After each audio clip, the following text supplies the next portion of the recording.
The police station smelled like old coffee and disinfectant, a place where truth was filtered through paperwork and power decided which version survived. The officer strode in with confidence, the torn dress incident already reshaped in his mind.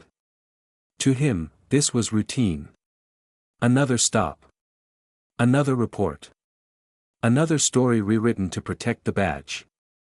He dropped into his chair and began typing, fingers heavy and practiced. His words painted her as aggressive, unstable, non-compliant. Each sentence buried what really happened beneath official language and false concern for officer safety.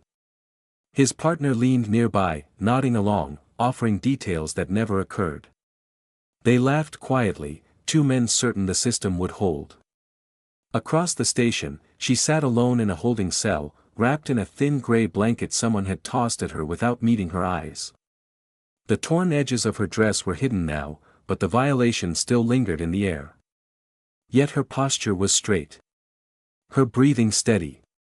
Panic never arrived. Instead, her mind replayed everything with ruthless clarity. The exact second the lights came on. The words he chose. The moment his tone shifted.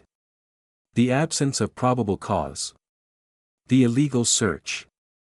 The witnesses in passing cars. The way his partner failed to intervene. Every detail aligned itself into something larger than a single abuse of power. A deputy passed by the cell, glancing at her with mild curiosity, already convinced she was just another problem to be processed. He didn't see fear. That unsettled him. When detectives finally brought her into the interrogation room, they expected emotion, tears, anger, desperation. Instead, she sat calmly at the metal table, hands folded, eyes alert. The blanket still covered her shoulders, but she carried herself like someone waiting for a meeting to begin. They started with rehearsed authority. Questions framed as accusations. References to the officer's report. She listened without interruption. When they finished, silence settled over the room. Then she spoke. Her voice was steady, measured, and precise. She didn't argue. She asked questions. Procedural ones. About body cameras. Dash footage. Evidence storage. Digital backups. Each question landed heavier than the last. The detectives exchanged glances. This wasn't normal. This wasn't someone guessing. This was someone who knew exactly how the system worked. When one detective tried to reassert control, she calmly dismantled the false narrative piece by piece, without raising her voice. She mentioned timelines that didn't match. Legal standards that weren't met. Policies violated in plain sight. The room began to shift. Doubt crept in, not about her story, but about their own officers. The report they had accepted without question suddenly felt fragile, incomplete, rushed. The calm woman across the table wasn't acting like a suspect. She was acting like someone documenting a failure. You should review the footage before deciding what happened, she said quietly. Because what's written doesn't match what was recorded. That single sentence lingered. Outside the room, the officer continued his evening, convinced everything was under control. He joked with colleagues. He bragged about putting someone in their place. He had no idea the foundation beneath him was beginning to crack. Inside the interrogation room, the detectives realized something was very wrong. They weren't dealing with a civilian trying to escape blame. They were dealing with someone who had already seen the ending. And for the first time that night, the system hesitated. They thought the system would protect them, never realizing it was already turning against them. The station chief entered the interrogation room with the confidence of a man who had never been questioned in his life. His uniform was perfectly pressed, his badge polished to a shine that reflected authority and years of unchecked power. To him, this was an inconvenience, another civilian complaint that would be silenced with procedure and paperwork. He didn't sit down. He stood at the head of the table, arms crossed, eyes fixed on the woman wrapped in a blanket. "I'm told you've been causing some trouble," he said, his tone heavy with dismissal. Assaulting an officer is a serious charge. She looked up at him calmly, her expression unreadable. No fear. No apology. The only assault that occurred tonight, she replied evenly, was against me. The chief let out a short laugh, one without humor. That's not what my officers reported. That's because their report is false, she said, just as calmly. The air in the room shifted. The detectives along the wall exchanged uneasy glances. The chief's jaw tightened. He was used to people backing down at this point. Used to fear. Used to control. But the woman across from him didn't flinch. She slowly reached into her bag, every movement deliberate, visible, controlled. The chief stiffened instinctively. She placed a simple leather wallet on the table and slid it forward. For the past 18 months, she said, her voice steady, the Department of Justice has been investigating patterns of civil rights violations, abuse of authority, and systemic misconduct within this department. The chief's smile vanished. This investigation has a name, she continued. And tonight, your officer walked directly into it. Silence filled the room like pressure before a storm. She opened the wallet. Inside was not a driver's license, but a federal badge. The effect was immediate and devastating. The chief took a step back, color draining from his face. The detectives froze, staring at the emblem as if it might disappear if they looked away. The woman lifted her eyes to meet the chief's. My name is Special Agent Dr. Alana Thorne, she said quietly. And I am the lead investigator on this case. The words landed like a controlled detonation. For years, the chief had believed the system protected him. That complaints vanished. That officers closed ranks. That power insulated itself. In a single moment, that illusion shattered. She didn't raise her voice. She didn't gloat. She explained. She explained the data, traffic stops disproportionately targeting minorities. The complaints buried by internal reviews. The financial irregularities. The patterns too consistent to ignore. She explained how tonight's stop wasn't random, how every word and action had been documented, recorded, preserved. The torn dress, she said, glancing down briefly, is not humiliation. It is evidence. The chief tried to speak. Nothing came out. Outside the room, the station carried on, officers laughing, phones buzzing, unaware that the ground beneath them was collapsing. Inside, careers ended in real time. I requested a phone call, she said, standing now. You may grant it, or you may wait for my team to arrive with federal warrants. She didn't threaten. She didn't need to. Minutes later, the sound of helicopters thundered overhead. Tires screeched outside.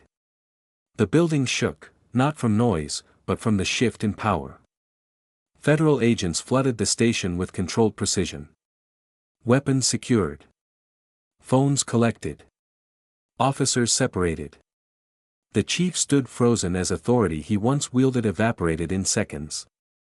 She changed clothes, emerging not as a detainee, but as a leader, sharp, composed, unmistakably in command. She walked past the officer who had torn her dress.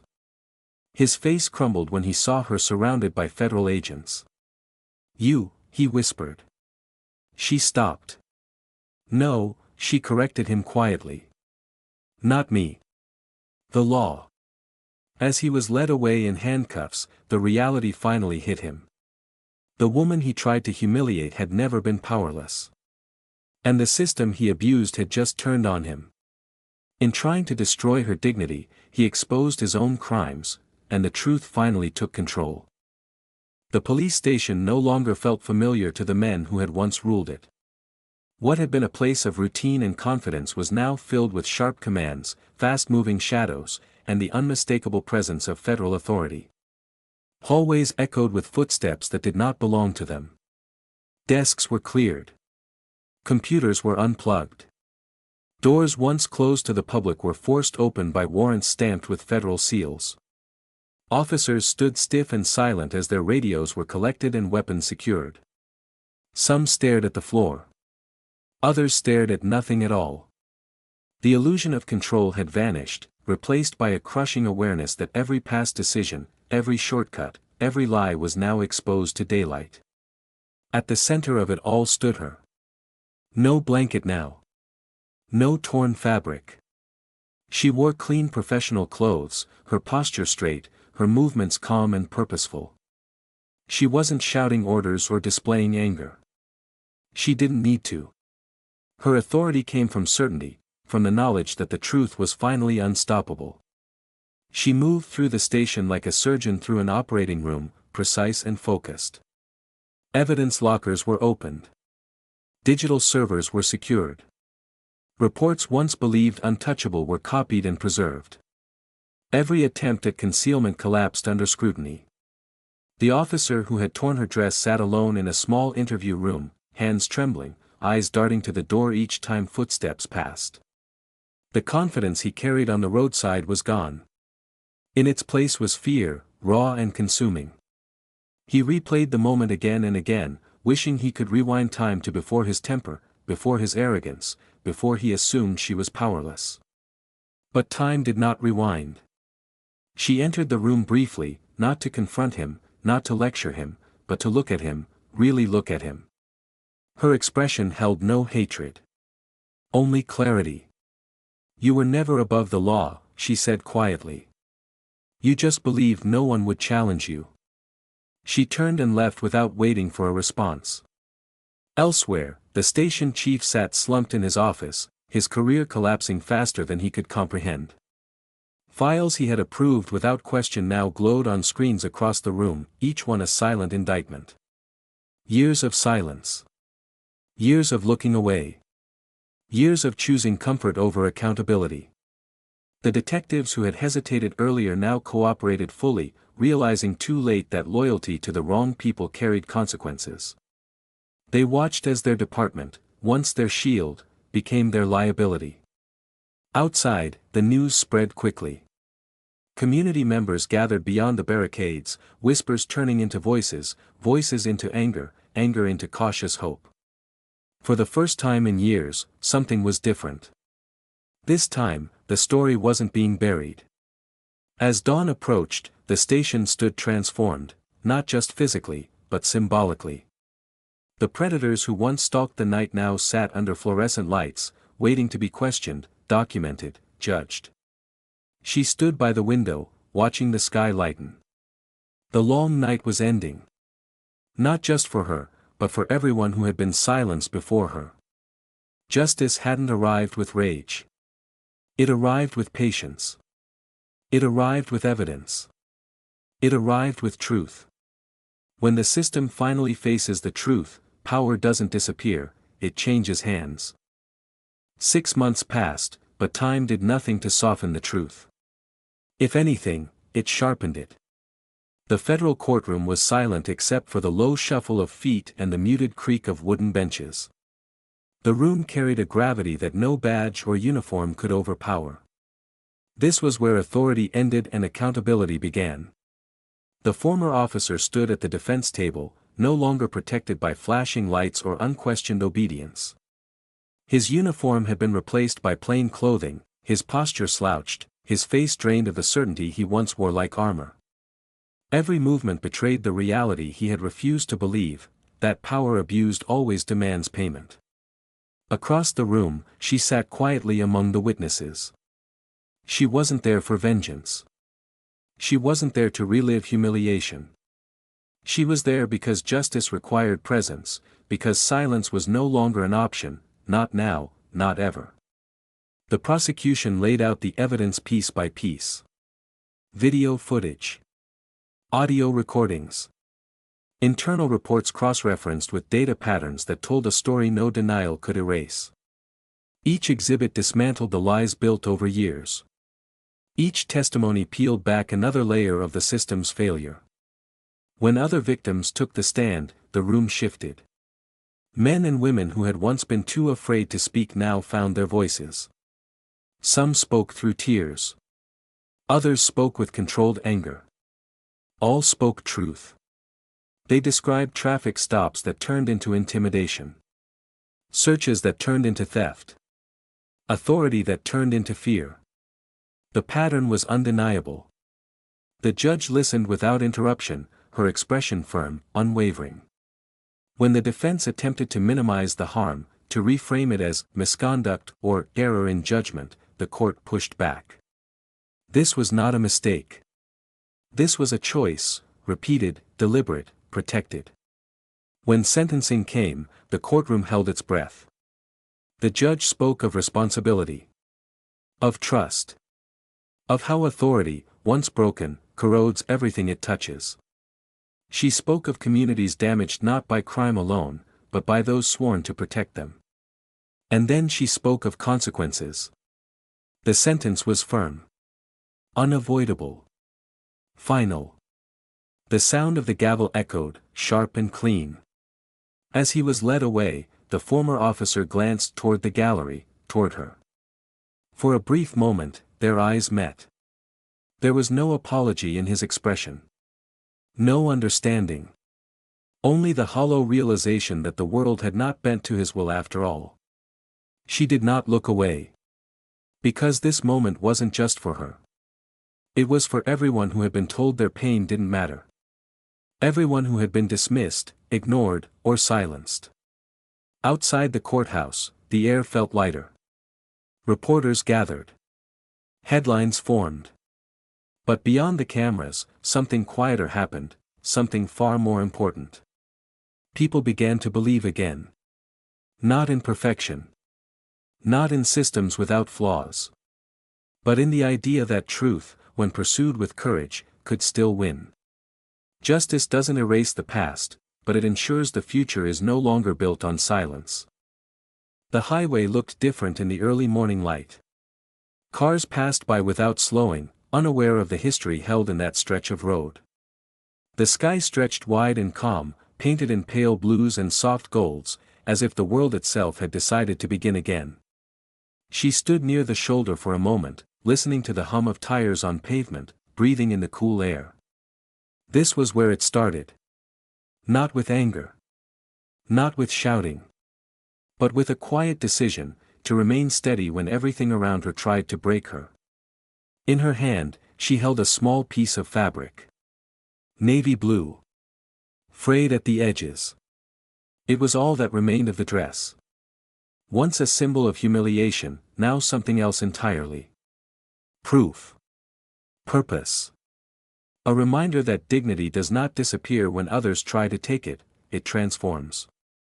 So much had changed since that night. The department no longer looked the same. Leadership had been replaced. Training rewritten.